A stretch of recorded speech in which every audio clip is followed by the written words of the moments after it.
जय जोहार, नमस्कार। छत्तीसगढ़िया चैनल देख रहे हैं आप। छत्तीसगढ़ की तमाम सभी बड़ी महत्वपूर्ण काम की खबरों की शुरुआत करते हैं आज की पहली बड़ी खबर के साथ।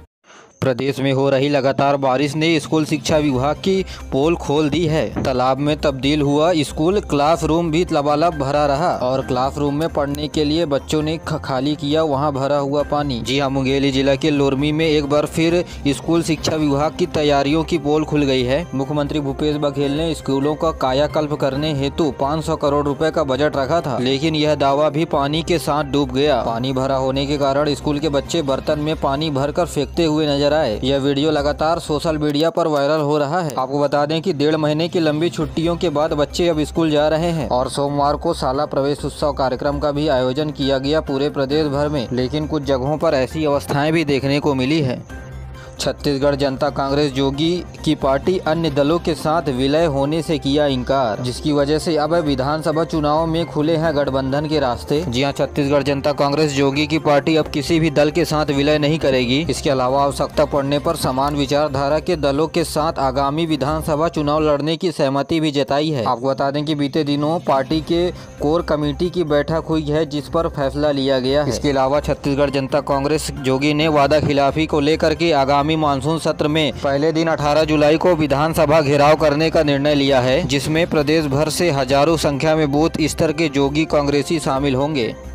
छत्तीसगढ़ में कर्मचारी अधिकारियों की संयुक्त मोर्चा का 7 जुलाई से चरणबद्ध होगा आंदोलन। जी हां, छत्तीसगढ़ के कर्मचारी अधिकारी संयुक्त मोर्चा के 5 सूत्री मांगों को लेकर चरणबद्ध आंदोलन का ऐलान किया है। इस क्रमिक हड़ताल आंदोलन में प्रदेश भर के अधिकारी और कर्मचारी होंगे शामिल। प्रथम चरण को 7 जुलाई को अधिकारी कर्मचारी 1 दिन के लिए कार्यालय का बहिष्कार करेंगे, तो वहीं दूसरे चरण में 1 अगस्त से अनिश्चितकालीन आंदोलन करेंगे। बता दें कि कांग्रेस पार्टी के घोषणा पत्र के अनुसार 4 स्तरीय वेतनमान एवं अनियमित संविदा दैनिक वेतन भोगी कर्मियों को नियमित करने, पुरानी पेंशन का लाभ देने तथा अर्हतादायी सेवा 33 वर्ष के स्थान पर 25 वर्ष करने की मांग को लेकर के आंदोलन किया जा रहा है। यह आंदोलन 7 जुलाई से चरणबद्ध तरीके से किया जाएगा।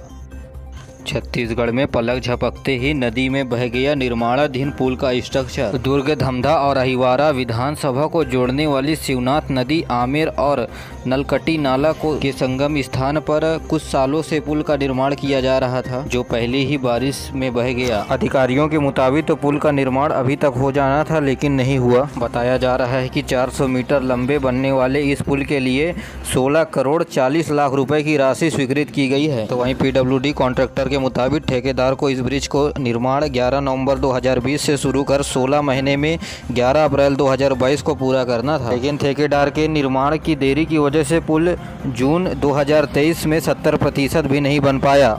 गौरव समागम 2023 में श्री मुख्यमंत्री भूपेश बघेल ने बड़ी सौगात देते हुए राज्य के सभी नगरीय निकायों के विकास कार्य हेतु लगभग 1000 करोड़ रुपए देने की घोषणा की, जिसमें 100 करोड़ रुपए रायपुर नगर निगम को, 50 करोड़ रुपए बिलासपुर नगर निगम, 25 करोड़ रुपए दुर्ग नगर निगम, साथ ही 20-20 करोड़ भिलाई, चरौदा, अंबिकापुर, जगदलपुर नगर निगम को दिए गए। इसके अलावा बिरगांव, धमतरी, चिरमिरी को 10-10 करोड़ रुपए, रिसाली, राजनांदगांव, रायगढ़, कोरबा को 15-15 करोड़ रुपए तथा प्रदेश के सभी नगर पालिकाओं को 5-5 करोड़ तथा नगर पंचायतों को 3-3 करोड़ रुपए दिए जाएंगे। रायपुर एवं भिलाई में सॉफ्टवेयर एवं हार्डवेयर सुविधा सहित BPO खोलने की घोषणा। के अलावा भिलाई में 20 करोड़ की लागत से विश्व स्तरीय सेंट्रल लाइब्रेरी कम रीडिंग जोन बनाया जाएगा। सुरक्षा व्यवस्था हेतु शहर में मार्केट एरिया पर लगेंगे CCTV कैमरे। नगर निगम के द्वारा व्यापारियों के ऊपर सामान बेचने पर लगाया जाने वाला चुंगी कर को भी 25 रुपए से बढ़ाकर 35 रुपए कर दिया गया है, जिससे नगर निगम के आय में वृद्धि होगी।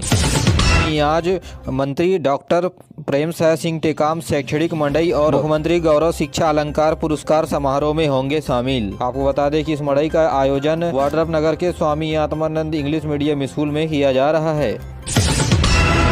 शक्ति गारमेंट दंतेवाड़ा की तर्ज पर मुख्यमंत्री भूपेश बघेल ने शहरी महिला आजीविका केंद्र हेतु 7.5 करोड़ रुपए देने की घोषणा की है। प्रदेश के महिलाओं को यहां जीवन यापन करने के लिए काम सिखाया जाएगा। इसके लिए रायपुर में 1000 सीट, भिलाई में 500 सीट तथा बिलासपुर में 750 सीट महिलाओं के लिए आजीविका केंद्र में मौजूद रहेंगे। छत्तीसगढ़ में सेकेंड हैंड गाड़ियों की खरीदी बिक्री होगी आसान। परिवहन सुविधा केंद्रों में ट्रांसफर हो जाएगा नाम। सिर्फ 100 रुपए अतिरिक्त शुल्क लगेंगे, जाना नहीं पड़ेगा RTO। जी हाँ, आप घर बैठे ऑनलाइन माध्यम से नाम ट्रांसफर 100 रुपए शुल्क के साथ कर सकते हैं।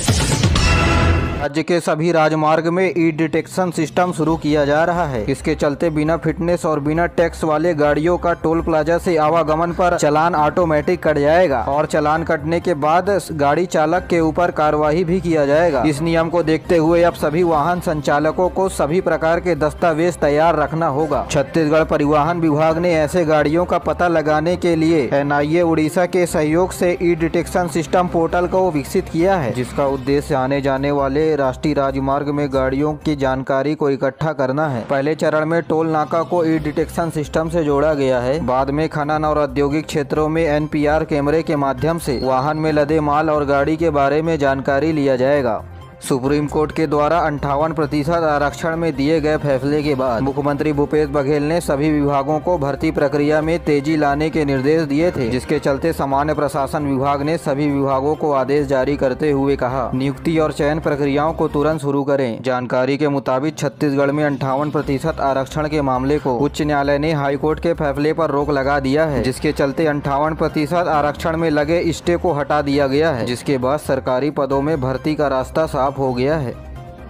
मुख्यमंत्री भूपेश बघेल ने कहा है कि वैज्ञानिक सोच के बिना लोगों का आगे बढ़ पाना संभव नहीं है। मुख्यमंत्री ने राजधानी रायपुर में 2 दिवसीय 18वां छत्तीसगढ़ यंग साइंटिस्ट कार्यक्रम का शुभारंभ किया। इस मौके पर उन्होंने कहा कि जनप्रतिनिधि और वैज्ञानिक मिलजुल करके काम करें तो देश के हर एक समस्या का हल आसानी से हो सकता है। उन्होंने कहा कि राज्य सरकार हर क्षेत्र में तकनीकों का उपयोग कर रही है और अपने विभिन्न योजनाओं तथा कार्यक्रम में शामिल किए हैं। युवा वैज्ञानिकों से कहा है कि मौसम में होने वाले बदलाव के बारे में शोध करना चाहिए और इसके बदले जरूरी विकल्प की खोज भी करनी चाहिए। इसके लिए शोध के नए नए तरीके युवा वैज्ञानिकों को सोचना चाहिए। पंडित रविशंकर शुक्ल विश्वविद्यालय के कुलपति डॉक्टर सच्चिदानंद शुक्ल, छत्तीसगढ़ यंग साइंटिस्ट कांग्रेस के अध्यक्ष प्रोफेसर कल्लोर घोष समेत देश भर के यंग साइंटिस्ट इस कार्यक्रम में मौजूद हुए हैं। मुख्यमंत्री भूपेश बघेल ने कहा है कि जिन गोठानों में रोजाना 5 क्विंटल की गोबर की खरीदी होगी, उन गाँवों में बिजली बनाने की यूनिट स्थापित की जाएगी। मुख्यमंत्री ने ये घोषणा रायपुर के साइंस कॉलेज मैदान में आयोजित कोटवार ग्राम पटेल और गोठान प्रबंधन समिति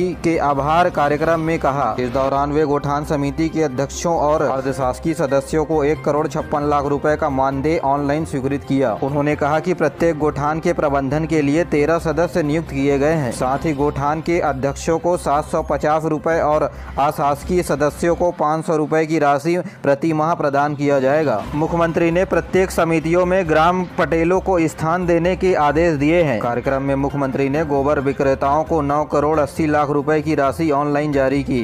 बालोद जिले में सड़क दुर्घटना के दौरान एक CRPF जवान की मौके पर मौत हो गई। यह जवान गरियाबंद जिले के सरहोली गाँव का रहने वाला था, जो श्रीनगर के बड़गांव में पदस्थ था और छुट्टियों पर घर आ रहा था। गरियाबंद जिले के चिकली गांव में एक तेंदुए के हमले से महिला घायल हो गई, जिसे नजदीकी अस्पताल में भर्ती कराया गया है। ये महिला जंगल में लकड़ी बीनने गई थी। नेता प्रतिपक्ष नारायण चंदेल ने जांजगीर चांपा जिले के सेमरा गांव में भाजपा कार्यकर्ताओं की बैठक ली। इस दौरान वे बैठक में स्थानीय कार्यकर्ताओं से कहा कि आगामी चुनाव के लिए वे एकजुट होकर के कार्य करें। अनुसूचित जाति, अनुसूचित जनजाति और अन्य पिछड़ा वर्ग के विद्यार्थियों को स्नातक स्तरीय प्रतियोगी परीक्षाओं की कोचिंग प्राप्त करने के लिए प्रवेश परीक्षा का आयोजन 14 मई को किया जाएगा। नेवरा तिल्दा में काम कर रहे फैक्ट्री में मजदूर की ऊंचाई से गिरने पर मौत हो गई। वहीं एक अन्य मजदूर घायल हो गया है।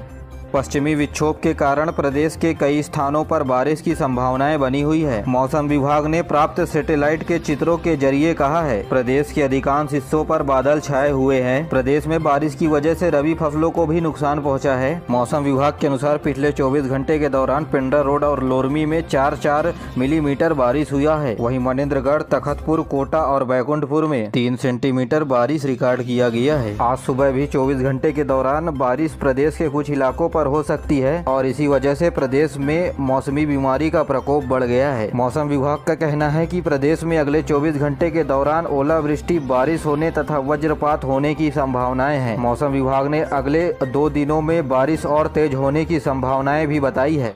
अब हम लोग कॉमेडियन यूट्यूबर देवराज के साथ नहीं मुस्कुरा पाएंगे। उनकी सड़क हादसे में मौत हो गई। हादसा रायपुर के लाभांडी इलाके में हुआ। खबर के मुताबिक देवराज की बाइक को एक ट्रक ने पीछे से टक्कर मार दी, जिससे उनके सर और कई हिस्सों पर चोटें आई। मौके पर पहुंची पुलिस ने उनके साथी और देवराज को अंबेडकर अस्पताल में भर्ती कराया, लेकिन देवराज की जान नहीं बच सकी। दोनों रायपुर में यूट्यूब वीडियो के शूटिंग के सिलसिले में आए हुए थे। ये महासमुंद जिले के रहने वाले हैं। कुछ समय पहले दिल से बुरा लगता है यार शॉर्ट यूट्यूब वीडियो के माध्यम से फेमस हुए थे। साल 2021 में सीएम भूपेश बघेल और देवराज का भी एक वीडियो वायरल हुआ था।